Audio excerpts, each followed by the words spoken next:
Teka. Okay ka lang ba? Nasaan yung lalaki? Wala siyang sugat sa katawan. Sabi ng doktor ko okay ang brain niya, walang problema. Pero kung Ay, sakaling... naku, Yesha, hindi na yan mahalaga.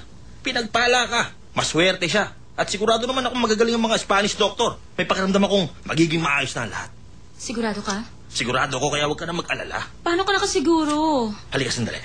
Eto, Yesha, makinig kang mabuti sa akin, ha? Alam mo ba dati, naka-aksidente rin ako eh. Nakasagasa ako. Nabali ko yung braso at binti niya. Talagang takot ako. Gusto ko na magpakamatay eh. Pero alam mo ba yung sumunod na nangyari, ha? Paglabas niya ng ospital, dinala niya ang buong pamilya niya para magpasalamat sa akin. At ang dahilan, nakuha niya yung insurance niya dahil doon sa aksidente. At yung perang ibinigay ko sa kanya, nakatulong talaga yun na malaki para maayos ang problema nila mag-asawa. Isipin mo nga, sa isang pagkakamali, marami na kinabang. Nakakatawa talaga yun.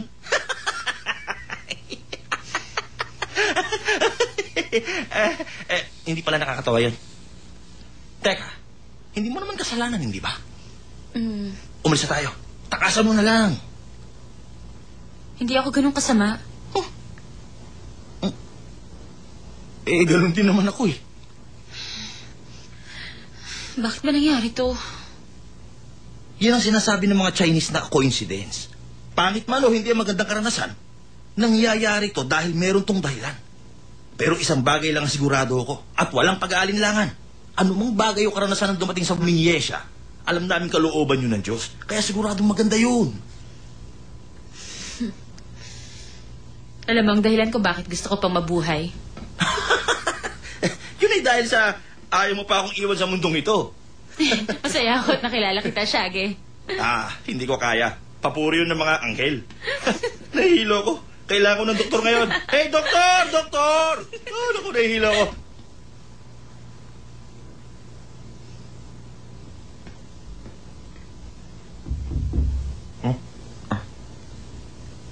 Tayo na.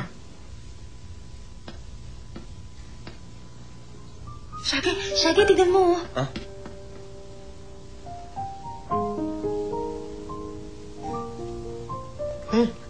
Hi. Salamat po. ¿Te encuentras bien?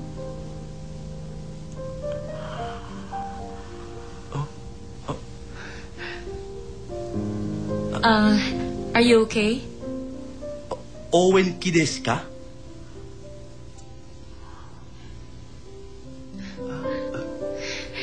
Ni hao ma.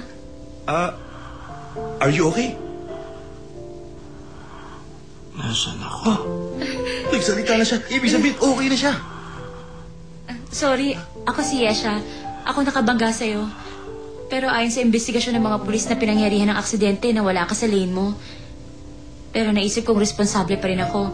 Kaya ngayon, ako magbabantay sa'yo. Wala kang kahit na anong dalang identification eh. Kaya hindi ko alam kung sinong kukontakin. Kailangan may makontak tayong kakilala mo.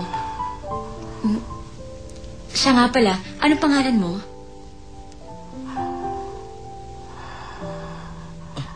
Teka, huwag mo sabihin na kalimutan mo kung sino ka. Ha? Teka. Uy, teka.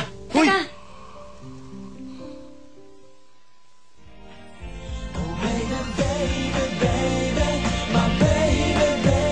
Pearls are a woman's must-have.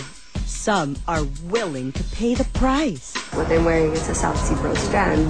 You know, you can get from 4,000 US and up. But for some, the price may be too high. Tumalon ako ng tubig. Hindi ko na nagalaw ang katawan ko. Kung hindi ako nakahawakan ng kasama ko, patay na ako.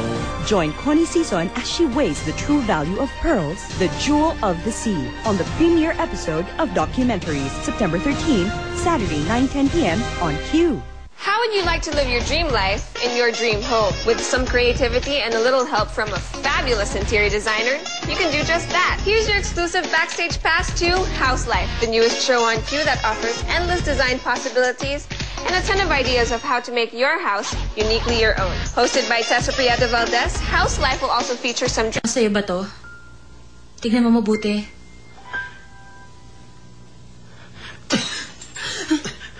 Nasaan ako? Bakit ako nandito? Bakit? Ano to? Sabihin mo sa akin. Bitawan mo ako. Sino ako? Sino ako? Teka lang. At sino ka? Ay, sandali! Sabihin mo! Sabihin mo!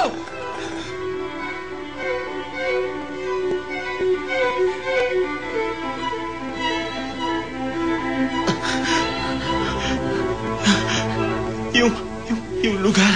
Sige, magsalita ka. Yung lugar. Yung lugar. Dahan-dahan. Okay, relax ka lang. Huwag ka muna magsalita. Hoy! Bitiyan mo siya! Okay, okay lang ako. Pero, huwag mo siyang sasaktan, ha? May alam ako sa martial arts. Marunong ka mag-judo at mag-karate. Kapag hindi ka tumigil dyan, ipapakita ko sa iyo alam ko. Lagot ka! Shaggy, ano ba? Gusto niya magsalita. Pero kasi... Hayaan mo siya magsalita. Dahan-dahan lang. Merong lobo. Merong lobo. Sige, sige lang. Merong lobo.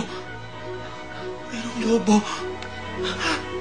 Ano bang gusto mong sabihin? Rapido! Rapido! Sandali lang.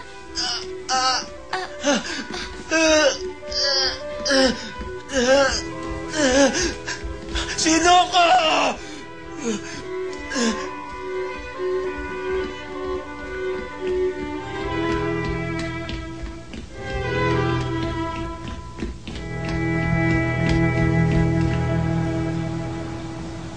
Shaggy, ang laki ng gulong pinasok ko. Hindi siya. Huwag mong isipin yun. Sabi ng doktor, meron daw gore na nagpe-press sa brain niya. Kaya nawala lahat ng memory niya. Ano nang gagawin natin ngayon? Ay, wala namang problema dun eh. Hindi naman siya naging retarded. Hindi naman siya nabalian ng kamay at paa. Maswerte pa nga siya. Ala-ala lang ang nawala